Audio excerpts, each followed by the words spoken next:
ఆక్రమించుకుంటుంటే వీళ్ళ సహకారం లేకుండా వస్తాడా అధ్యక్ష? ఇంటి దొంగలు లేకుండా జగన్మోహన్ రెడ్డి గారు లోపలికి వచ్చి నాగార్జున సాగర్ డామ్ మీద పహారాలు కాసే పరిస్థితి వస్తుందా అధ్యక్ష? ఎందుకు ఎందుకు ఎందుకు ఆ రోజు వీళ్ళు మాట్లాడలేదు?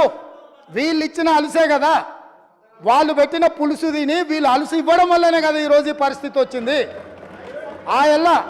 ఆయల్ల రాయలసీమకు పోయినప్పుడు కల్వకుంట్ల చంద్రశేఖరరావు గారు, ఈనాటి మంత్రి శ్రీమతి రోజా గారు పెట్టిన రాగి సంకటి రొయ్యల పులుసు తిని రాయలసీమను రతలాలసీమను చేస్తా అని చెప్పి మాట ఇచ్చి బేసిన్లు లేవు, బేసిజాలు లేవు, మీరు కొట్టుకపోండి అన్నాడు. వాళ్ళు కొట్టుకపోయారు. ఇప్పుడు మేము వచ్చినాక అట్టెట్లా కొట్టుకపోతాడంట? ఎవరు అధ్యక్ష బాధ్యత ఎవరు వహించాలి? నీ కళ్ళ ముందే కదా ముచ్చుమర్రి చంద్రబాబు నాయుడు కట్టింది, నీ కళ్ళ ముందే కదా రాజశేఖర రెడ్డి పోతిరెడ్డి పాడును 44,000 క్యూసెక్లకు పెంచి తరలించకపోయింది, నీ కళ్ళ ముందలనే కదా నీ ఇంట్లో పంచపక్ష ప్రమాణాలు జగన్మోహన్ రెడ్డి గారికి పెట్టి జీవో నెంబర్ 203ను నీ ఇంట్లోనే పునాదులేసి రాయలసీమ లిఫ్ట్ ఇరిగేషన్కు ప్రగతి భవన్లో కేసీఆర్ గారి డైనింగ్ టేబుల్ మీద పునాది రాయబడ్డది. దానికి పునాది రాయేసింది మీరే కదా. 8 టీఎంసీలు పర్ డే తరలించకపోవడానికి అనుమతి ఇచ్చింది, టెండర్లు పిలిచింది, కాంట్రాక్టులు అప్పచెప్పింది, పనులు పూర్తి చేసింది మీరు అధికారంలో ఉన్నప్పుడే కదా అధ్యక్ష. మీరు మొత్తం కృష్ణానది జలాలు మహారాష్ట్ర కర్ణాటక దాటి మహబూబ్ నగర్ జిల్లాలో జూరాల నుంచి పాలమూరులో కలంపూర్లో ఎంటర్ అయి తుంగభద్ర నదిలో వచ్చే నీళ్లు, తుంగభద్ర నుంచి వచ్చిన సుంకేశ్లకు వచ్చిన నీళ్లు, సుంకేశ్ల నీళ్లు జూరాల నీళ్లు కలిసి ప్రయాణమై పాలమూరు జిల్లా నుంచి మొదలై రాయలసీమలకు పోయి నంద్యాల నుంచి తిరుక్కొని శ్రీశైలం ప్రాజెక్టు మీదకి వచ్చినప్పుడు శ్రీశైలం ప్రాజెక్టు కొంత తెలంగాణలో ఉంటే కొంత ఆంధ్రాలో ఉంది అధ్యక్ష. అంతకుముందు ప్రాజెక్టు లేవు. అంతకుముందు పోతిరెడ్డిపాడు 11,000 క్యూసెక్స్ ఉండే, అది 44,000 క్యూసెక్స్కి పెరిగింది. అంతకుముందు లేని రాయలసీమ లిఫ్ట్ ఇరిగేషన్ ఇవ్వాలా 8 టీఎంసీలు తరలించడానికి లిఫ్ట్ ఇరిగేషన్లు కట్టినరు.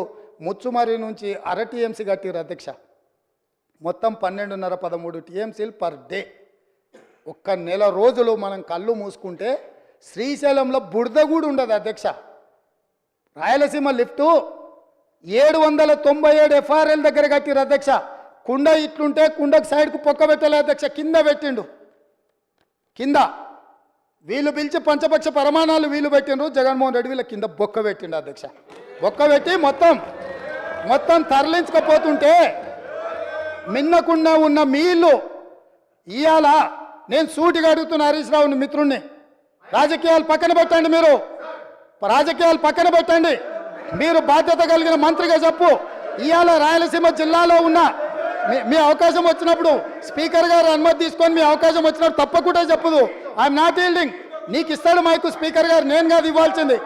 స్పీకర్ సార్, ఇవాళ మన భూభాగంలో ఉన్న నాగార్జున సాగర్ మీదికి తుపాకులతో జగన్మోహన్ రెడ్డి వచ్చి ఆక్రమించుకుంటే చేతగాని సన్నాసులాక ఇక్కడ ప్రభుత్వం చూస్తుంటే ఇవాళ రాయలసీమలో ఉన్న ప్రాజెక్టుల నుంచి నీళ్లు తరలించకపోతుంటే ఎవరు అడ్డుకోవాలి అధ్యక్ష? ఎవరు అడ్డుకోవాలి?